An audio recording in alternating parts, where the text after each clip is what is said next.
નમસ્કાર વાલા વિદ્યાર્થી મિત્રો, આઈએમપી એજ્યુકેશન ચેનલમાં આપનું પેપર છે જિલ્લા પંચાયત શિક્ષણ સમિતિની પેપર સ્ટાઇલ રહેવાની છે. વર્ષ તમારું 2025-26 રહેવાનું છે. તારીખ પેપરની છે 20/4/2026. વિષય સામાજિક વિજ્ઞાન ધોરણ 8નું વિષયનું પેપર રહેવાનું છે. વાર તમારો સોમવાર છે અને કુલ ગુણ 80 અને 8 થી 11નો સમય પેપરનો રહેવાનો છે. આ પેપર સોલ્યુશન સંપૂર્ણ અને સચોટ 100% સાચા જવાબ સાથે આપણે સોલ્યુશન કરવાનું છે. વિડીયોની અંદર અંત સુધી જોયા રાખજો વિદ્યાર્થી મિત્રો. ઘણાને એમ થાય સ્કીપ કરી દેવી મિત્રો, ઘણાને એવું થાય કે આ પ્રશ્ન નથી પૂછાતા અને આપણો સમય બગડે, એવું નથી હોતું મિત્રો. બધા જ આપણે 80 ગુણનું પેપર હોય તો બની શકે કે 80 ગુણનું પેપર છે એ બેઠું ન પણ પૂછાય, પણ ઘણા બધા મોસ્ટ આઈએમપી પ્રશ્નો એની અંદર હોય છે જે વારંવાર પૂછાતા હોય છે, તો આપણને એનો લાભ મળી શકે છે, એના માર્ક્સ આવી શકે, જેના કારણે આપણે આપણો સ્કોર સારામાં સારો કરી શકીએ છીએ. એટલે પેપર સોલ્યુશન જોવું ખૂબ જરૂરી છે મિત્રો. બીજું, તમને સામાન્ય રીતે વાંચવા કરતાં જોવામાં ખૂબ મજા આવતી હોય છે, બરાબર? તો પેપર સોલ્યુશનમાં તમને એ પણ ખબર પડે કે આપણે જવાબ કેવી રીતના લખવાના છે અને સમજવામાં પણ મદદ મળે. ચાલો, પહેલો જ પ્રશ્ન આપણને અહીંયા આપવામાં આવ્યો છે. સવિસ્તાર ઉત્તર આપો ગમે તે 2. કુલ ગુણ 8 છે. પહેલું છે કે મહાત્મા ગાંધીના શિક્ષણ અંગેના વિચારો જણાવો. તો જવાબ લખશું કે મહાત્મા ગાંધીના મતે સાચું શિક્ષણ એ જ બાળકના શરીર, મન અને આત્માનો સર્વાંગી વિકાસ કરે છે. ગાંધીજી પ્રચલિત અંગ્રેજી શિક્ષણ વિરોધી હતા અને તેમના મતે શિક્ષણ એ માતૃભાષામાં જ આપવું જોઈએ. બીજું, તેમણે બુનિયાદી શિક્ષણ, નવી તાલીમનો વિચાર આપ્યો હતો, જેમાં હસ્તકલા, ઉદ્યોગ, શ્રમ આધારિત શિક્ષણ પર ભાર મૂકવામાં આવ્યો હતો.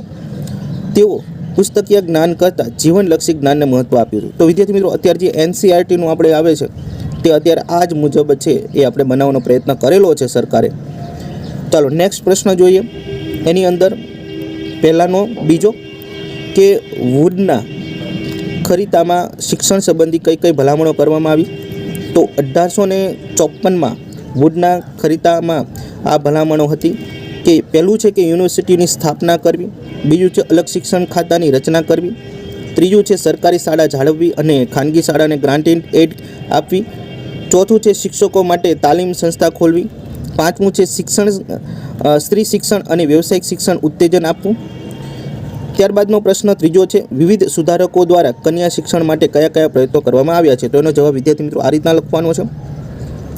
જ્યોતિરાવ ફૂલે અને સાવિત્રીબાઈ ફૂલે એ પુણેમાં સૌપ્રથમ કન્યા શાળા શરૂ કરી હતી.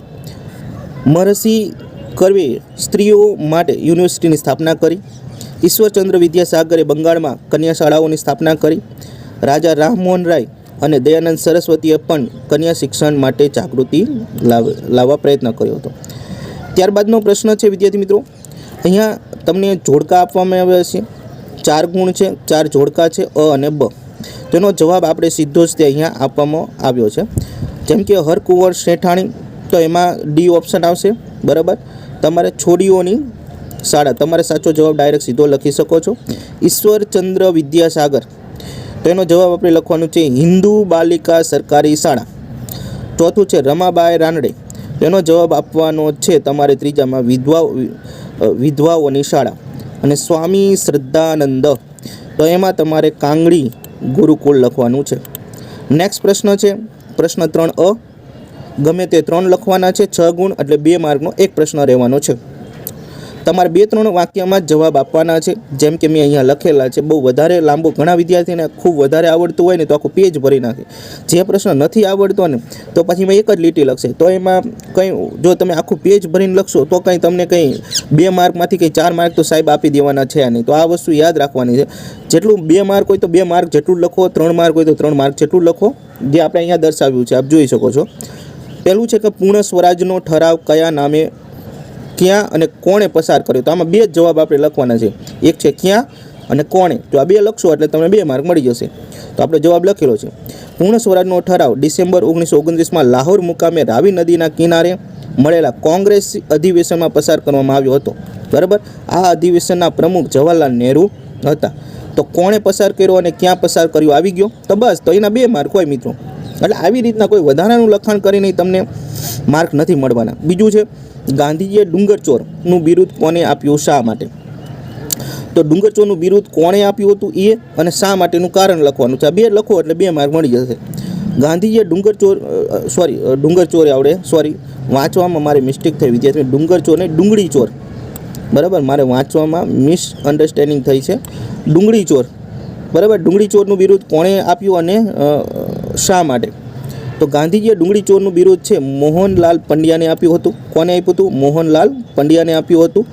અને એનું કારણ એ છે કે ખેડા સત્યાગ્રહ વખતે સરકારે જપ્ત કરેલા ખેતરમાં ગાંધીજીની સલાહથી મોહનલાલ પંડ્યાએ પોતાની સાથીઓ સાથે ડુંગળીનો પાક કાપી લીધો હતો, બરાબર. ચાલો, ભારતના લોકોએ સાયમન કમિશનનો બહિષ્કાર શા માટે કર્યો? તો જવાબ લખ્યું ઈસવીસન 1927માં આવેલા સાયમન કમિશન 7 સભ્યો અંગ્રેજી હતા, તેમાં એક પણ ભારતીય સભ્ય ન હતો. આથી ભારતીય સ્વમાનને ઠેસ પહોંચે હોવાથી એમને લોકોને તેને સખત બહિષ્કાર તેમણે કર્યો હતો. ત્યારબાદનું છે કે ચલો દિલ્હી, બરાબર. અને આ સૂત્રના સર્જક કોણ હતા? ચલો દિલ્હી સૂત્રના સર્જક, તેમણે બીજા સૂત્રો પણ એમના જણાવવાના છે. ચાલો જોઈએ જવાબ. તો કે ભાઈ મિત્રો, ચલો દિલ્હી સૂત્ર છે એ સુભાષચંદ્ર બોઝે આપ્યું હતું. તેમણે આપેલા બીજા પ્રખ્યાત સૂત્રોમાં તું મુझे खून दो मैं तुम्हें आज़ादी दूंगा, જય હિન્દ જેવા નારા પણ આપ્યા હતા. નેક્સ્ટ પ્રશ્ન ખાલી જગ્યાનો છે, બરાબર. 4 ગુણ છે અને 4 ખાલી જગ્યા તમારે પૂછાવાની છે.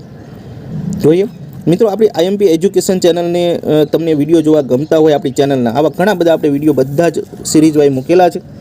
તો ખાસ કરીને આટલું તો તમે કરી શકો. જેટલી અમને હેલ્પ કરશો એટલા વધારે અમે પેપર સોલ્યુશન અને તમને ઉપયોગી થાય એવું શૈક્ષણિક સામગ્રી પીરસતા રહીશું.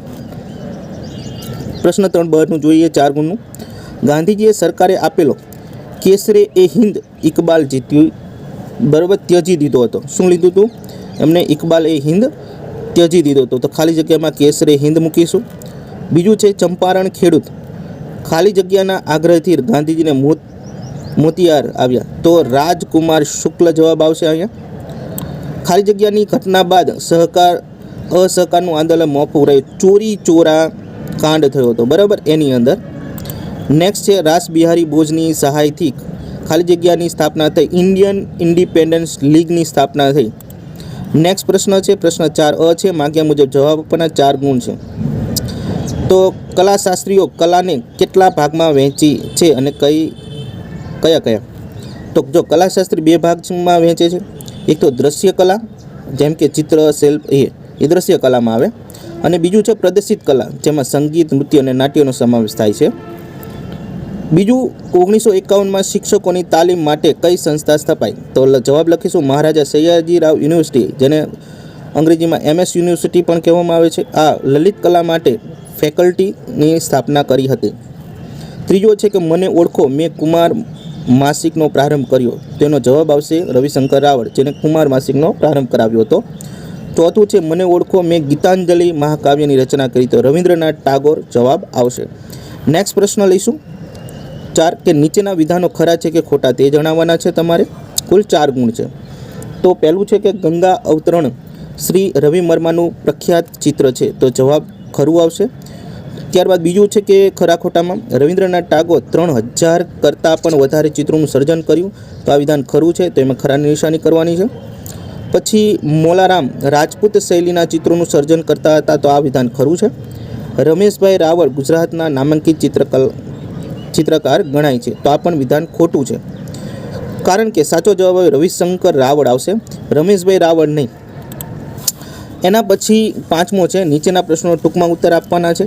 એટલે ટૂંકમાં જવાબ ગમે તે 4, 8 ગુણ છે. એટલે કે તમારે 2 માર્કનો એક પ્રશ્ન આવા તો ટૂંકા જવાબ પૂછાશે. જેવો કે પહેલું છે અહીંયા સ્વતંત્ર ભારતની સામે કયા પડકારો હતા? જવાબ લખીશું. મુખ્ય પડકારોમાં 500, એક તો પહેલાં 562 દેશી રાજ્યનું ભારતીય સંઘમાં વિલીનીકરણ કરવું, આ પહેલો પડકાર. બીજો કે પાકિસ્તાનથી આવેલા લાખો શરણાર્થીઓ છે એને પુનર્વસન રહેવા માટેનું, બરાબર. અને ત્રીજો પડકાર છે દેશનું બંધારણ ઘડવું, ગરીબી નિરીક્ષા દૂર કરી તેને આર્થિક વિકાસ કરો. તો આવી રીતના જે છે મુખ્ય પડકારો અહીંયા દર્શાવ્યા છે. બીજું છે કે ગુજરાત આંદોલનના મુખ્ય પ્રણેતાઓ જણાવો. તો કે ગુજરાત આંદોલનના મુખ્ય પ્રણેતાઓ ઇન્દુલાલ યાજ્ઞિક હતા, સનત મહેતા અને દિનકર મહેતા પણ હતા. આ ઉપરાંત ભાઈકાકા અને બ્રહ્મકુમાર ભટ્ટ જેવા નેતાઓ પણ મહત્ત્વનો ભાગ ભજવ્યો હતો. નેક્સ્ટ ત્રીજો પ્રશ્ન છે ટૂંકમાં જવાબમાં, 1947 પછી પણ પોર્ટુગીઝોના કબજા હેઠળ કયા કયા પ્રદેશો હતા? તો કે જ્યારે ભારત દેશ આઝાદ થયો 1947માં, તો પણ હજી આપણે અમુક જે છે એ કબજા હેઠળ હતું, એટલે કે એ આઝાદ નહોતા થયા પ્રદેશો, જેમાં ગોવા અને દીવ દમણનો સમાવેશ થશે. બરાબર. બીજું છે, ભારતે આજે કયા કયા ક્ષેત્રોમાં વિકાસની હરણફાળ ભરી છે? તો જવાબ લખીશું, ભારતે અત્યારે હાલ જોઈએ તો કૃષિ, ઔદ્યોગિક ઉત્પાદન, બીજું અંતરિક્ષ સ્પેસ સંશોધન, પરમાણુ ઉર્જા અને ઇન્ફોર્મેશન ટેકનોલોજી, આઈટી અને સંદેશા વ્યવહાર ક્ષેત્રે પણ હરણફાળ ભરી છે. પાંચમું છે, ઓપરેશન વિજય ક્યારે થયું અને શા માટે? 18 ડિસેમ્બર 1961ના રોજ પોર્ટુગીઝો શાંતિમય રીતે ગોવા, દીવ અને દમણ સોંપવા તૈયાર ન હોવાથી તેમને મુક્ત કરાવવા લશ્કરી કાર્યવાહી રૂપે આ ઓપરેશન થયું હતું. નેક્સ્ટ છે, કૌંસમાં આપેલા ઉદ્યોગો કાચા માલને આધારે વર્ગીકરણ કરવાનું છે. તો અહીંયા ઓપ્શન આપેલા છે બધા, એના આધારે આપણે 3 વિભાગમાં વહેંચીશું. એક તો કૃષિ આધારિત ઉદ્યોગો, જેમાં શણનું કાપડ, વનસ્પતિ તેલનો સમાવેશ થશે. પછી પશુ આધારિત ઉદ્યોગમાં માંસ ઉદ્યોગ અને ચર્મ ઉદ્યોગનો સમાવેશ થશે. ખનિજ આધારિત ઉદ્યોગમાં સિમેન્ટ ઉદ્યોગ અને રાસાયણિક ઉદ્યોગ. તો આવી રીતના તમે બોક્સ પાડીને લખશો તો વિદ્યાર્થી પૂરેપૂરા તમને માર્ક મળી જશે. નેક્સ્ટ પ્રશ્ન છે, ટૂંકમાં ઉત્તર લખો. એમાં પહેલું છે દાવાનળ. બરાબર. ગમે તે 2 લખવાના છે અને 8 ગુણ છે, એટલે 4 ગુણનો એક પ્રશ્ન રહેવાનો છે. તો જવાબ લખીશું કે જંગલમાં લાગતી આગને દાવાનળ કહે છે. મોટાભાગના દાવાનળ સૂકા વૃક્ષોની ડાળીઓ એકબીજા સાથે ઘસવાથી, બીજું કે વીજળી પડવાથી કે માનવની બેદરકારીના કારણે આગ લાગે છે. જેને દાવાનળ એક કુદરતી આપત્તિ છે. તેનાથી જંગલની વનસ્પતિ અને વન્યજીવ સૃષ્ટિ ભારે નુકસાન થાય છે અને પર્યાવરણનું સંતુલન ખોરવાય છે. બીજું ટૂંક નોંધ છે મહામારી. એટલે તો મહામારી વિશે લખશું કે જ્યારે કોઈ અત્યંત ચેપી રોગ કે ખૂબ જ ઝડપી અને મોટા વિસ્તારમાં ફેલાઈને અનેક લોકોનો ભોગ લે છે, ત્યારે તે મહામારી કહે છે. દાખલા તરીકે કોરોના અને કોલેરા. મહામારીના કારણે લોકોનું સ્વાસ્થ્ય અને અર્થતંત્ર પર સ્વાસ્થ્ય અને અર્થતંત્ર પર વિનાશક અસર પડે છે. આપણે જોઈ જ ગયા છીએ. રસીકરણ, સ્વચ્છતા આનાથી બચાવના મુખ્ય ઉપાયો છે. નેક્સ્ટ છે ટૂંક નોંધ, તીડનો પ્રકોપ. જો કે તીડ એ પાકનો નાશ કરનાર કીટક છે, જેમાં મોટા ઝુંડમાં ઉડીને આવે છે અને ખેતો લગભગ આ મારા ખ્યાલ મુજબ બનાસકાંઠા બાજુ આવા વધારે પ્રોબ્લેમ તીડના જોવા મળે છે. જે મિત્રો બનાસકાંઠાના કે વાવ થરાદના બાજુના હોય તો કહેજો કે શું તમારે આવું વધારે જોવા મળે છે. બરાબર. ઉભેલા લીલા પાકને ખાઈ નાખે છે. આ એક જૈવિક આપત્તિ ગણાય. આખું ખેતર ખાલી કરી નાખે થોડા જ સમયમાં. તો આ પણ એ કુદરતી આપત્તિ કહેવાય. 7મો પ્રશ્ન બ છે, નીચે આપેલા પ્રશ્નો યોગ્ય વિકલ્પ શોધીને લખવાના છે. 6 ગુણ 6 વિકલ્પ. નીચેના આપત્તિનો સમાવેશ માનવ સર્જિત આપત્તિ થતો નથી. તો સાચો જવાબ આવશે ભૂકંપ એ માનવ સર્જિત નથી. આગ, ઔદ્યોગિક અકસ્માત કે હુલ્લડ એ માનવ સર્જિત છે. ગુજરાતના સાપુતારામાં આવી જોલ્લે જ ઘટના બને છે. કઈ? તો કે તીડ પ્રકોપ, ભૂસંકલન. તો સાચો જવાબ ભૂસંકલન, જે સાપુતારામાં ભાગ્યે જ